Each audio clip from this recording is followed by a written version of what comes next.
The lottery is a scheme to create more revenue for the state. Governments have one goal in mind: consume everything.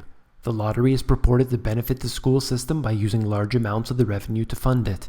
However, truth be told, despite billions poured into the lottery system every single year, governments are always ending up with a shortfall, and taxpayers end up forking out the cash sooner or later.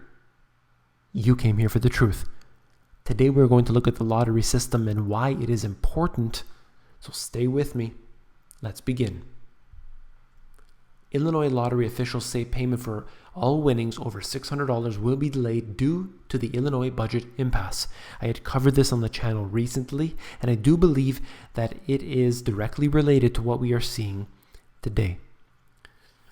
Let's discuss this for a moment. When I look at the lottery, I see it to be no different than any other Ponzi type scheme. There are two parties, and they must follow the rules. They are already set in stone. You as the individual must pay your money, and you must choose the correct numbers.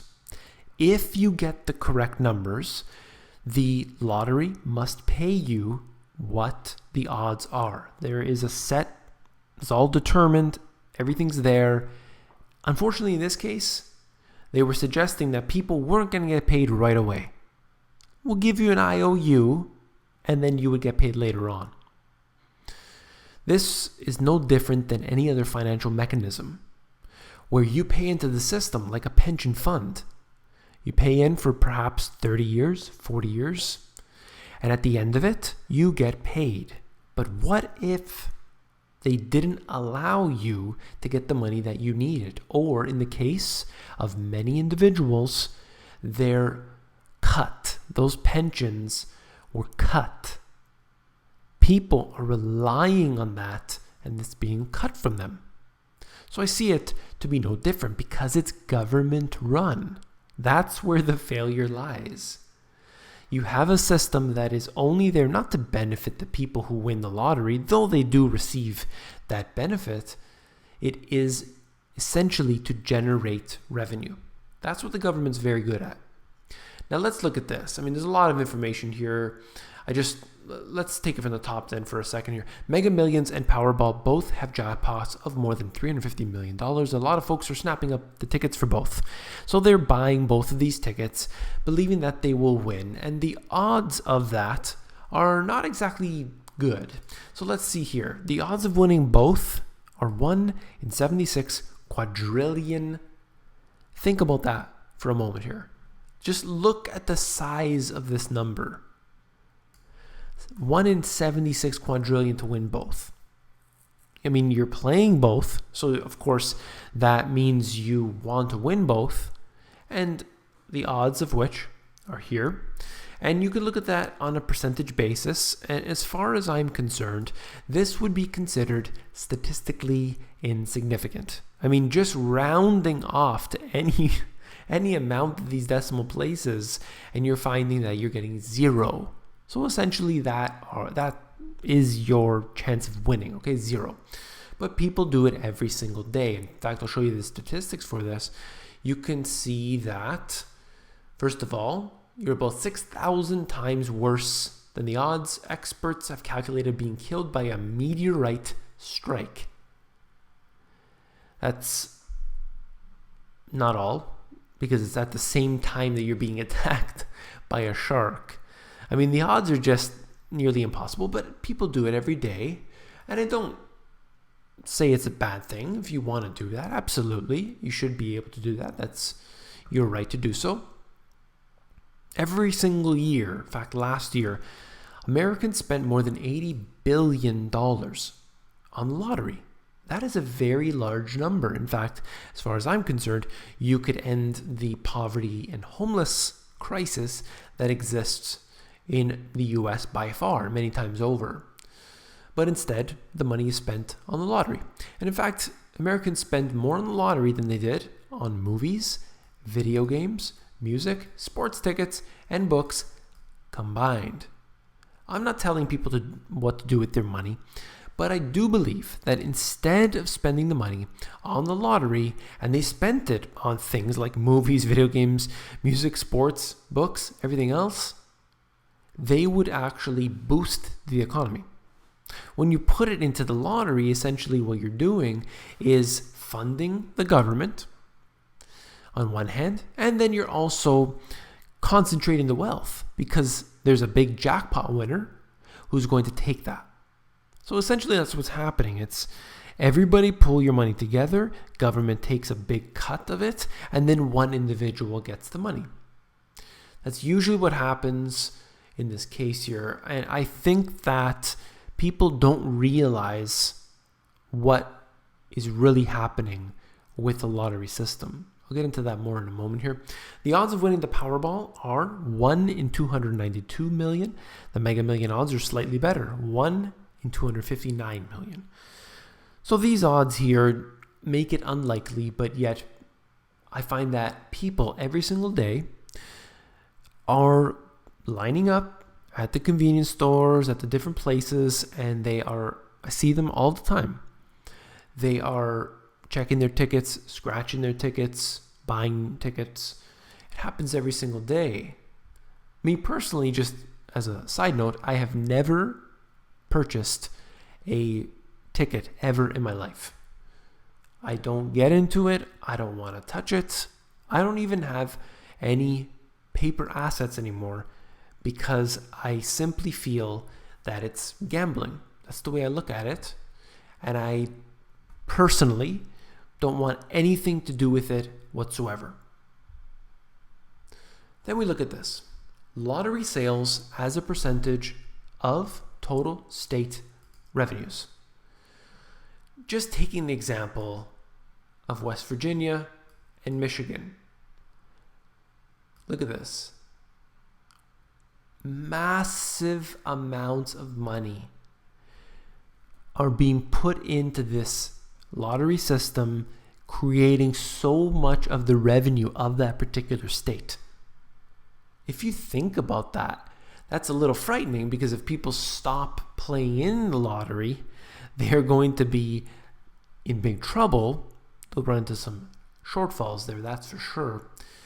And then, there's more detail in here. If you look on the left side, lottery ticket sales per capita, there's a big difference between some of these states. North Dakota, I believe, was right at the bottom, almost nothing at all being spent on lottery tickets. And what I would say is that you tend to find people that have more wealth generally do not play the lottery. And that is statistics, of course. Doesn't necessarily mean that people with more wealth won't play the lottery, but generally those are the stats. It shows you that those in the upper middle class and higher, they're not playing the lottery as much as those in the lower classes. It seems to me that this is a scheme to take money away from working class people, funnel it into the government, which of course the bureaucracy steals it. It gets used on a whole bunch of garbage, and also finds its way into the hands of one person. Now, statistically, with that person ends up blowing it all. Not necessarily, but usually that's what happens. So it's a way to basically put money back into the hands of the government. And this is something that is very, very clear to me. In the states for which we have data, $60 billion was collected in revenue for the state lottery tickets and games in 2012, which averages to $200 spent on the lottery per resident. And it goes on talking about the stats. When you look at this on a different note here, people think of the lottery, they think of investing, they think of gambling, they may think of the chance of winning, essentially, that they see people on TV and newspapers, they won that $200 million, and that could be me. But if you spent just a few dollars per week on your lottery, let's say you spend $5 a week on the lottery, right? And taking for some of these states, a lot of these people spend hundreds of dollars a year on the lottery. Okay, that's average. A lot of people don't really think of like that. They think of that $2 that they're spending per week, let's say, or $5 or whatever.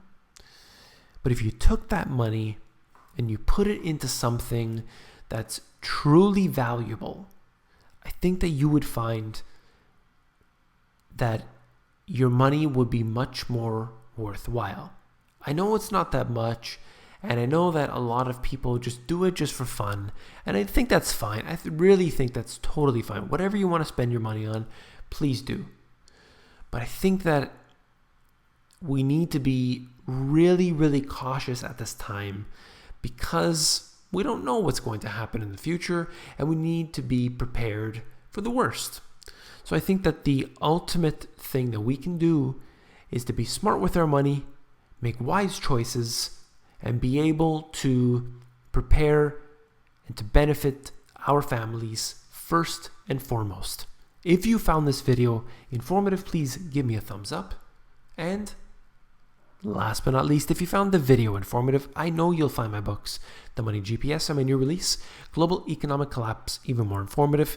The first book is about the 4 asset classes and how to profit from them, whereas my new book takes on familiar concepts, but I get into things like becoming self-sufficient, that's what I was talking about a moment ago, reducing your monthly expenses, and so on. So you can check those out at Amazon. The links are in the description below.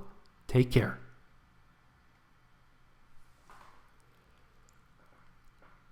Just wanted to once again mention that I am on VidMe. A lot of people have just told me since I've posted my last video that they've heard people were shut down on there as well. So I don't know what to do about it. I think it's great just to diversify regardless on any of the social medias.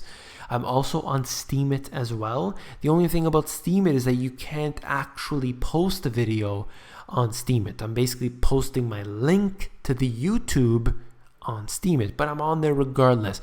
Everything's posted on Steemit for now, VidMe, YouTube, it goes to Facebook, it goes to Twitter. At least I'm getting the message out there, and I'm just really hoping for the best. So I thank you all, each and every one of you, for your support through Patreon, through the t-shirt purchases, through the PayPal donations, all the Bitcoin donations, through every single way that you have supported me.